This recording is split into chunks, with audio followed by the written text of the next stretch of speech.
이 시간 말씀은 로마서 12장 1절에서 9절 말씀입니다. 로마서 12장 1절에서 9절 말씀. 우리 다 같이 한 목소리로 합독하겠습니다.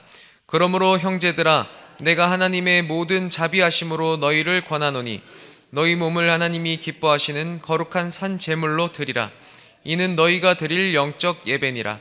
너희는 이 세대를 본받지 말고 오직 마음을 새롭게 함으로 변화를 받아 하나님의 선하시고 기뻐하시고 온전하신 뜻이 무엇인지 분별하도록 하라. 내게 주신 은혜로 말미암아 너희 각 사람에게 말하노니 마땅히 생각할 그 이상의 생각을 품지 말고 오직 하나님께서 각 사람에게 나누어 주신 믿음의 분량대로 지혜롭게 생각하라. 우리가 한 몸에 많은 지체를 가졌으나 모든 지체가 같은 기능을 가진 것이 아니니 이와 같이 우리 많은 사람이 그리스도 안에서 한 몸이 되어 서로 지체가 되었느니라. 우리에게 주신 은혜대로 받은 은사가 각각 다르니 혹 예언이면 믿음의 분수대로, 혹 섬기는 일이면 섬기는 일로, 혹 가르치는 자면 가르치는 일로, 혹 위로하는 자면 위로하는 일로, 구제하는 자는 성실함으로, 다스리는 자는 부지런함으로, 긍휼을 베푸는 자는 즐거움으로 할 것이니라. 사랑에는 거짓이 없나니 악을 미워하고 선에 속하라. 아멘. 오늘 이 본문을 가지고 너희 몸을 하나님이 기뻐하시는 거룩한 산 제물로 드리라 라는 제목으로 함께 은혜를 나누도록 하겠습니다. 이 로마서를 두 파트로 만약에 이렇게 나눈다면 로마서 1장에서 11장까지 이 한 파트, 그리고 로마서 이 12장 이후부터 또 이렇게 한 파트, 이렇게 나눌 수가 있습니다. 그래서 이 로마서 1장에서 11장까지는 바울이 좀 이 교리적인 설명들을 합니다. 편지의 형식을 취하고 있지만 또 이것이 온전히 교리라고는 할 수 없지만 이 바울이 죄에 대해서 아주 깊은 묵상을 하고 인간의 죄에 대해서, 그리고 이 죄를 해결한 예수 그리스도의 은혜에 대해서 설명을 합니다. 가르쳐 주는 거죠. 그래서 이 로마 교인들에게 바울이 이 복음에 대하여서 아주 자세하게 또 깊은 생각들을 하면서 이 죄에 대해서 아주 세부적으로 세밀하게 가르쳐 주고 이야기를 합니다. 이방인들에게 이 죄에 대해서 설명할 때, 그리고 은혜에 대해서 설명할 때, 그리고 유대인들에게 죄에 대해서 설명할 때, 그리고 이 죄로부터의 구원에 대해서 설명할 때 바울이 취하는 논조가 조금 다릅니다. 그래서 이 로마서 안에는 이 죄에 대하여, 율법에 대하여, 또 은혜에 대하여 이야기하는데 마치 서로 좀 상충되는 것 같은 느낌이 드는, 행위와 믿음, 구원, 은혜에 대해서 좀 이렇게 모순되는 것 같은 느낌이 드는 구절들도 있거든요. 근데 사실 그것이 상충되는 것이 아니라 서로 상당히 보완적입니다. 그래서 유대인이나 이방인이나 다 죄 아래 있고, 중요한 건 예수 그리스도의 은혜 안에서만 그들이 구원받을 수 있다라는 것을 바울이 아주 구구절절한, 또 애절한, 또 애통한 마음으로 전합니다. 그래서 로마서는 이 편지의 형식을 빌리고 있고, 이 편지 안에 로마서를 통해서 이 바울의 마음이 아주 깊이 담겨 있는 것이죠. 특히 어떤 마음이냐면, 너네들 똑바로 알아, 내가 가르쳐 줄게, 잘 들어, 이런 마음이 아니고 이 이방인들, 유대인들이 정말로 구원받았으면 좋겠다라고 하는 바울의 그 애끓는 심정이 사실은 로마서에 녹아져 있는 겁니다.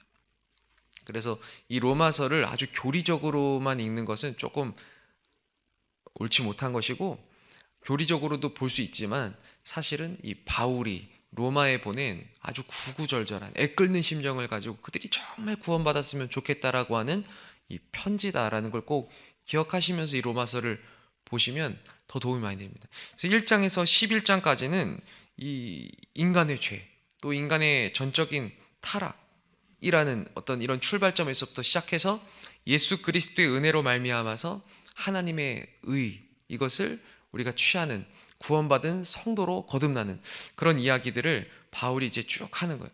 바울이 11장 말미에 이렇게 말씀합니다. 이는 만물이 주에게서 나오고 주로 말미암아 주에게로 돌아감이라. 그에게 영광이 세세에 있을지어다. 아멘. 이렇게 외치거든요. 이것이 죄에서 우리를 구원하신 하나님의 사랑, 하나님의 은혜, 측량할 수 없는 하나님의 이 지혜, 그 지식의 풍성함, 그것에 대해서 찬양하는 거예요. 우리를 죄로부터 구원하신 하나님의 그 지혜가 얼마나 아름다운가, 그 지식이 얼마나 크고 놀라운가. 그것을 우리가 측량할 수가 없다. 그 사랑, 그 구원의 능력과 은혜는 우리에게 너무나도 귀한 것이다. 이렇게 찬양하는 거죠. 그래서 만약에 이 로마서를 등산하는 거랑 비교해 본다면 1장부터 11장까지는 진짜 힘겹게 산을 오르는 것 같은 느낌이에요. 되게 어려운 내용들도 있고 또 사실은 신비에 감추어진 것이지 않습니까? 복음이. 근데 그것을 바울이 하나하나 자세하게 세밀하게 뜯으면서 분석하면서 아주 세밀한 어조로 그리고 다양한 은유와 또 문법들로 이 이방인과 유대인들에게 다 가르쳐 주는 것이거든요. 그래서 산을 올라가는 아주 힘겨운 그런 과정과도 비슷한 거죠. 이 산 정상에 탁 올라가면 여러분 어떻습니까? 올라갈 땐 되게 힘든데 산 정상에 탁 올라갔는데 마침 또 이 동틀 때 맞춰서 정상에 딱 다다랐다고 생각해 보십시오. 그 정상에 다다랐을 때 마음이 어떨까요? 제가 이 등산 생각하면은 되게 항상 제 마음에 너무 아쉽고 되게 안타깝게 이 남아있는 그 경험이 있거든요. 그게 뭐냐면 제가 그 21살 때였던 것 같은데 그 요르단으로 선교 간 적이 있어요. 요르단으로 선교 가서 요르단에서 만난 선교사님과 또 이집트로 같이 선교를 갔습니다.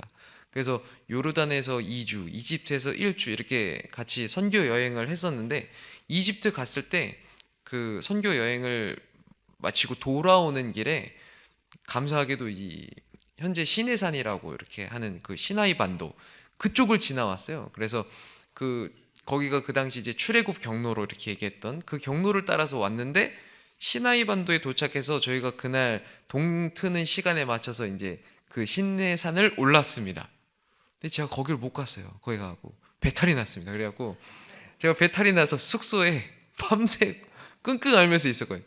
그래갖고 거기까지 가서 저는 시내산 구경도 못하고 갔다 온 얘기만 듣고 사진만 보고 막 이렇게 막 뭐 사실 떨기나무 이런 거 있진 않잖아요. 근데 막 자기들끼리 야 저거 떨기나무 같아 막 이렇게 하고 왔다고 사진만 보여주는데 너무 아쉽더라고요.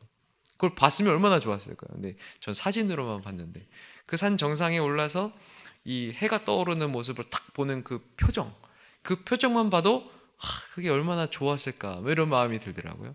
여러분 로마서가 사실 그런 거예요. 딱 1장부터 11장까지 바울이 힘들게 이방인들 유대인들 맨날 싸우고 네가 맞냐 내가 맞냐 하는 이 사람들을 데리고 멱살 잡고 끌고 올라갑니다.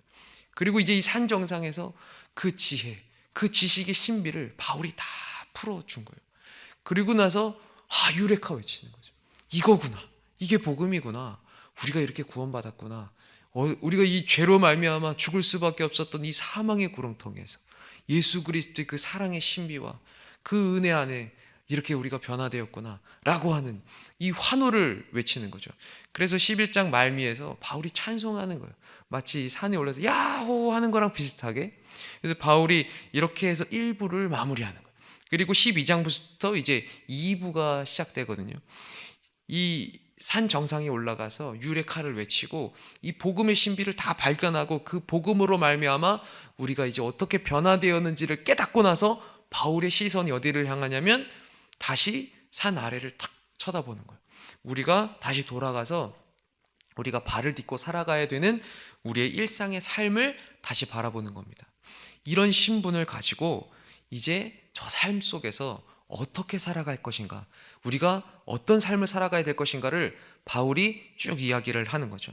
그래서 12장의 첫 단어가 그러므로입니다. 그러므로. 이 그러므로라는 단어는 분위기를 전환하는 접속사거든요.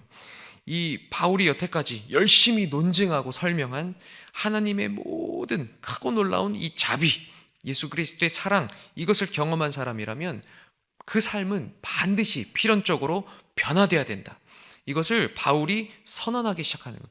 우리말로는 그러므로인데 헬라어에서는 1절의 시작이 파라칼레오 오운이라는 단어가 나오거든요. 파라칼레오는 권한다라는 말이에요. 권면한다.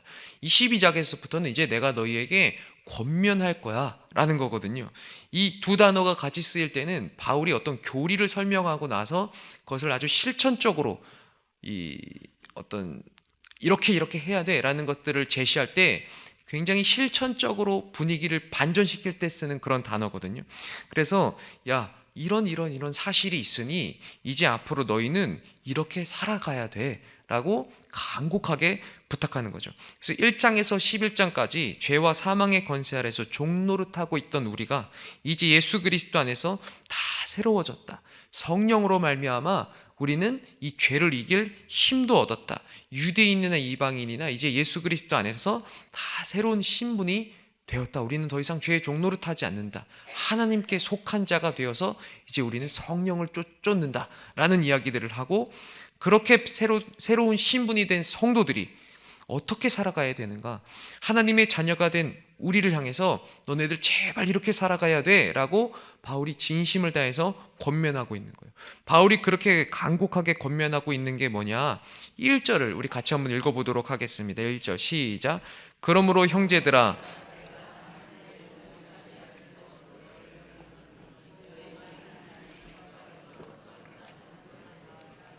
이는 너희가 드릴 영적 예배니라. 아멘. 제가 오늘 제목을 이걸로 했는데, 너희 몸을 하나님이 기뻐하시는 거룩한 산 제물로 드리라. 이것이 너희가 드릴 영적 예배니라. 여러분, 이 제물이라는 단어를 보면은 뭐가 생각납니까? 제물을 어떻게 드리죠? 네? 죽여서 드리죠. 무섭죠. 이제 피의 제사, 죽음의 제사죠. 그래서 제물은 이 죽여서 피로 그 제사를 드리게 됩니다. 피와 죽음이 연상되거든요. 그런데 이 로마의 이방 신전이나 또 예루살렘 성전에서 다 그렇게 행해졌죠. 이 제물은 제단 위에서 이 피로써 죽어서 불태워서 제사가 드려집니다. 제물은 꼭 죽음을 보여주거든요. 그런데 바울이 여기서 아주 새로운 개념을 제시해 주는 거예요.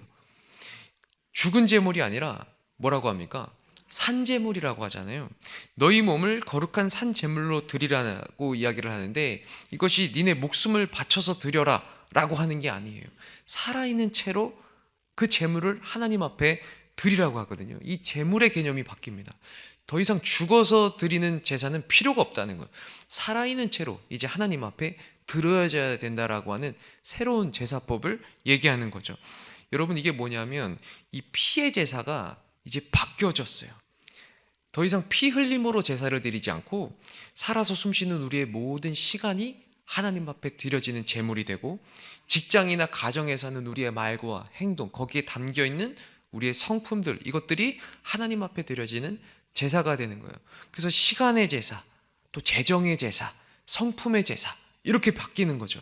우리가 밥 사 먹으러 어디 가서 이렇게 돈 내고 뭐 밥 사 먹고, 또 어디 가서 뭐 이것저것 막 옷 사 입고 막 이렇게 돈 쓰고, 또 누구 만나서 속닥속닥 얘기도 하고, 그런 모든 것들 다 산 제물이 되어지고 있다라는 거예요. 그러니까 여러분, 내가 하는 모든 행위들이 다 어때야 된다라는 거예요? 거룩함 속에 들어와야 된다라는 거예요. 이 산 제물로 하나님 앞에 드려진다라고 하는 건 우리의 모든 살아있는 순간순간, 내가 하는 모든 행동, 또 나의 성품, 이 모든 것들이 다 거룩함 속에 들어와야 된다라는 거예요. 내 모든 삶이 다 하나님 앞에 드려지고 있는 제물이요. 그래서 내 삶이 제사라는 거예요. 거룩함이라는 단어가 카다시라고 하지 않습니까? 이 구별하다라는 뜻을 가지거든요. 내 삶이 다 구별되어서 하나님 앞에 드려지는 제사가 돼야 된다라는 걸 바울이 이야기하고 있는 겁니다. 성전에 나와서 우리가 이렇게 예배를 드리고, 주머니에서 이렇게 돈을 꺼내서 헌금을 드리고, 이것만 제물이 아니고 하나님 앞에 우리가 살아가는 모든 삶, 성전 밖에 나가서 내가 지나가는 모든 일상들, 그것들이, 그 순간순간들이 다 하나님 앞에 드려지는 제물이다. 바울은 그것이 우리가 복음으로 말미암아서 새롭게 갖게 된 변화다라는 거예요. 그리스도인들이 이제 새로운 신분을 가지고 살아갈 때 우리는 이렇게 살아가야 된다. 이것이 우리가 드릴 영적 예배다라고 하는 거예요. 영적 예배라고 하니까 뭔가 스피리처, 뭔가 이렇게 막 성령으로 막 뜨겁게 드리는 이런 예배를 생각하는데, 여기서의 영적 예배는 그런 의미가 아닙니다. 막 방언으로 기도하고 막 신령하게 예배하고 그런 예배를 드리는 걸 의미하는 게 아니라, 우리의 모든 삶이 다 영적인 제사와 하나님 앞에 드려지는 구별된 거룩함 속에 있어야 된다라는 걸 이야기하는 거예요. 그게 영적 예배가 가진 의미가 되는 겁니다. 바울이 그렇게 거룩한 산 제물로 드려진 삶, 영적 예배를 드리는 삶에 대해서 구체적으로 설명하기 시작하는데, 우리 2절을 같이 한번 읽어보겠습니다. 시작. 너희는 이 세대를 본받지 말고 오직 마음을 새롭게 함으로 변화를 받아 하나님의 선하시고 기뻐하시고 온전하신 뜻이 무엇인지 분별하도록 하라. 너희가 이 세대를 본받지 마라. 아주 단호하게 명령하죠. 사실 저는 이 말씀 되게 좋아하는데, 그래서 이 말씀이 항상 저희 기도이기도 합니다.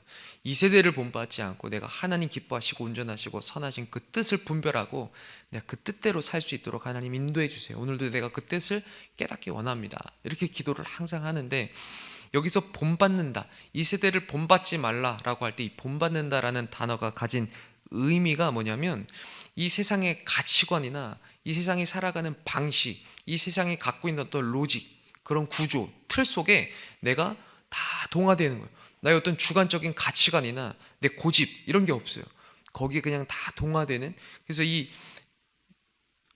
단어를 수스케마티조라는 단어를 쓰는데, 이 단어 속에 어떤 의미가 들어있냐면, 여러분이 쇳물을 이 주조 틀에 부어가지고 굳히면 이 주조 틀 모양대로 쇳덩이가 나오잖아요. 이 주조 틀 안에 쇳물을 붓기만 하면 어떤 쇳물을 부어도 다 그 모양대로만 나오게 되지 않습니까? 이게 일종의 본받는다라는 의미예요. 세상의 틀 안에 부어져서 우리가 그 모양대로 굳어져 버리는 것을 뜻하는 거예요. 우리가 살아가는 이 세상이 우리에게 끊임없이 강요하고 설득하고 유혹하고 우리를 물들이는 이 세속에 대해서 바울은 아니야, 이건 내 길이 아니야 라고 단호하게 거절할 것을 요구하고 있는 거예요. 요즘 세상에 가장 강력한 우상이 되는 것이 맘모니즘, 물질주의지 않습니까? 이 자본주의 사회에서 살아가려면 돈이 너무 중요하다 보니까 현대인들에게 이 돈이 우상이 돼버려요. 그런데 그리스도인들도 이 사회적인 통념을 거절하기가 쉽지 않거든요. 남들이 다 그렇게 하고 그게 이 세상을 살아가는 방법인데 나 혼자 다르게 살아가기가 너무나 어렵죠. 이 세상의 구조 속에서 우리가 쇳물처럼 부어지고 거기서 그렇게 굳어지다 보면 어느새 우리가 이 세대 가운데 동화돼 버리는 거예요. 돈 자체가 나쁜 거 아니고 돈을 버는 것이 나쁜 것이 아니거든요. 돈이 많으면 좋고 부자가 되면 좋은 거죠. 부자가 돼서 내가 많은 돈을 가지고 하나님 나라를 위해서 더 열심히 더 많은 일들을 하면 더 좋은 것이죠. 그런데 뭐가 나쁘냐? 돈을 주인처럼 여기면 나쁜 것이 되는 거죠. 우리가 돈을 주인처럼 하나님보다 더 중하게 여기는 것, 이거는 이 세대를 본받게 되는 거예요. 이 세대를 본받아서 내가 돈을 주인으로 삼고 하나님보다 더 중요한 것으로 여기면서 살아가게 되는 것, 이건 아주 나쁜 거라는 거예요. 여러분, 이게 마치 붕어빵과도 비슷한 겁니다. 여러분, 붕어빵 틀에 반죽을 부어서 구우면 다른 모양이 나옵니까? 안 나옵니까? 다 붕어잖아요. 여러분, 이 세대가 그러는 거예요. 우리가 반죽이면 이 세대의 붕어빵 틀 속에 갖다 들이부으면 다 그 모양으로 찍혀서 나오거든요. 근데 우리가 예배에 나오는데 여기에 붕어들이 나와 있다. 돼요, 안 돼요? 그거 안 된다는 거예요. 우리가 이 붕어빵 틀 같은 구조 속에서, 세상 속에서 살아도 우리는 거기에 부어져도 붕어빵 모양으로 굳어지는 자들로 살아가면 안 된다라는 거예요. 하나님이 우리를 그렇게 변화시켜 주셨다라는 거예요. 여러분, 하나님이 이 세상에서 도망가라고 합니까? 이 세상 속에서 빛으로 살아가라고 합니까? 하나님이 이 세상에서 도망가라고 하진 않거든요. 이 세상 속에서 빛과 소금으로 살라고 하거든요. 하나님 절대 도피주의 얘기하지 않습니다.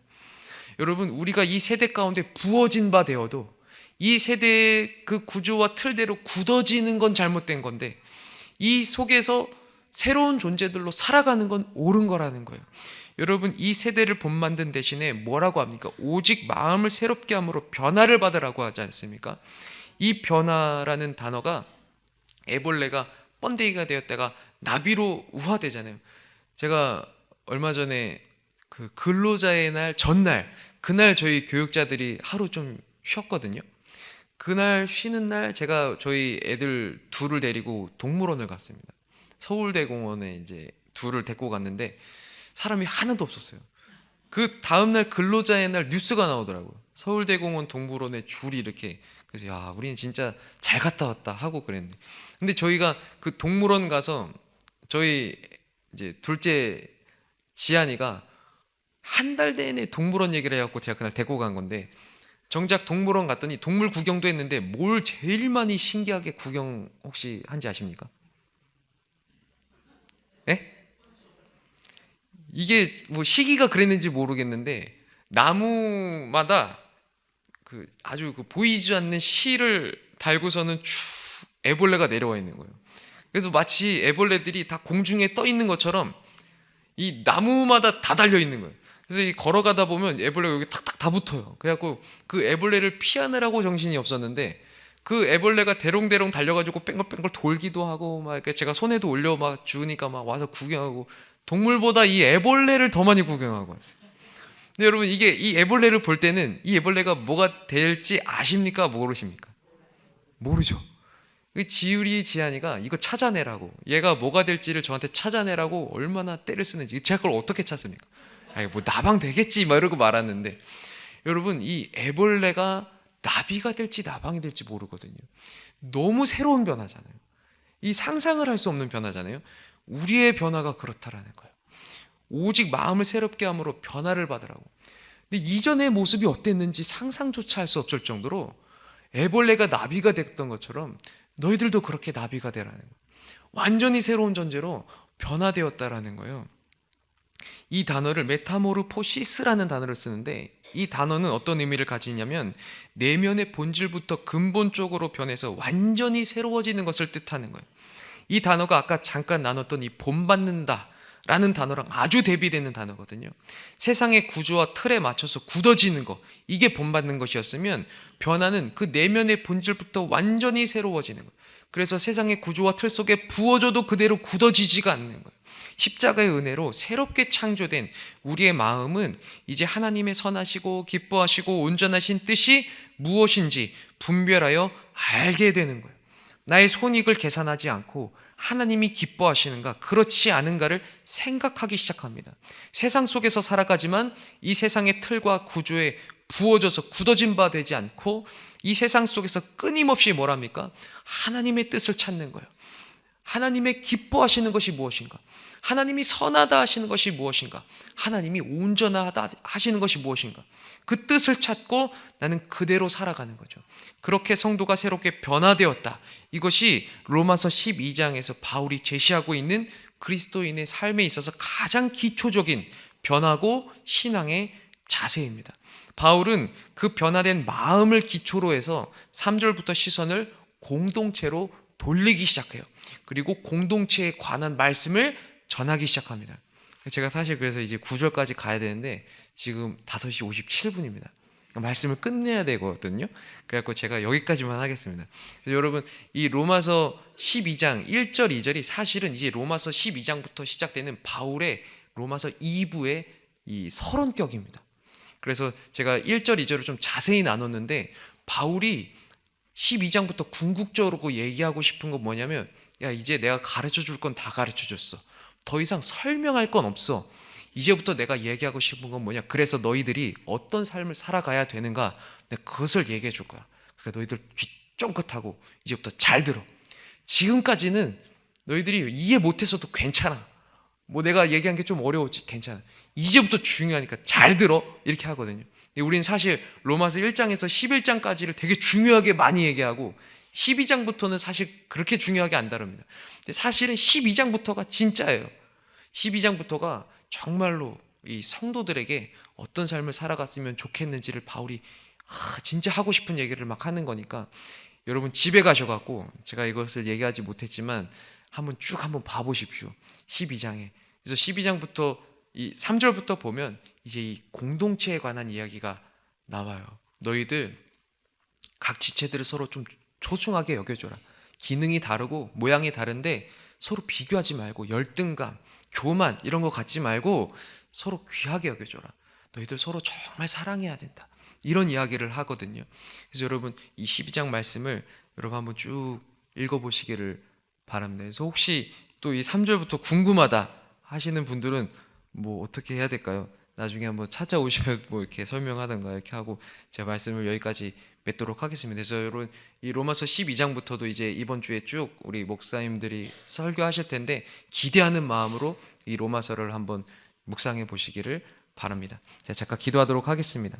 하나님 아버지 감사합니다. 오늘 이 로마서 12장 말씀을 우리가 함께 묵상하였습니다. 이 12장의 말씀과 같이 우리가 하나님 앞에 거룩한 산 제물로 우리의 삶을 드리게 하여 주시옵고, 우리의 삶이 하나님 앞에 드려지는 영적 예배가 되게 하여 주시옵소서. 우리의 모든 말과 행동, 모든 살아가는 순간순간 우리의 모든 시간들, 내가 쓰는 재정과 내가 만나는 사람들, 함께하는 그런 모든 시간들이 다 하나님 앞에 아름답게 드려지는 예배가 되게 하여 주시옵소서. 또 하나님 아버지, 이 세대를 우리가 본받지 않고 하나님 기뻐하시고 선하시고 온전하신 뜻을 분별하며 깨닫고 우리의 마음을 새롭게 함으로 변화를 받아 하나님 앞에서 살아가는 거룩한 성도가 되게 하여 주시옵소서. 하나님 아버지, 로마서 12장부터 시작되는 이 바울의 이야기를 통해서 우리의 삶도 새로워지게 하여 주시옵고, 우리의 삶의 그릇된 것들, 우리가 잘못 실천하고 있는 것들 바로잡고 하나님 앞에서 거룩하게 정직하게 구별된 자로 설 수 있는 그러한 귀한 시간들이 되게 하여 주시옵소서. 감사하며 예수님의 이름으로 간절히 기도드립니다. 아멘. 하늘에 계신 우리 아버지여, 이름이 거룩히 여김을 받으시오며 나라가 임하시오며 뜻이 하늘에서 이루어진 것 같이 땅에서도 이루어지리이다. 오늘 우리에게 일용할 양식을 주시옵고, 우리가 우리에게 죄 지은 자를 사하여 준 것 같이 우리 죄를 사하여 주시옵고, 우리를 시험에 들게 하지 마시옵고 다만 악에서 구하시옵소서. 나라와 권세와 영광이 아버지께 영원히 있사옵나이다.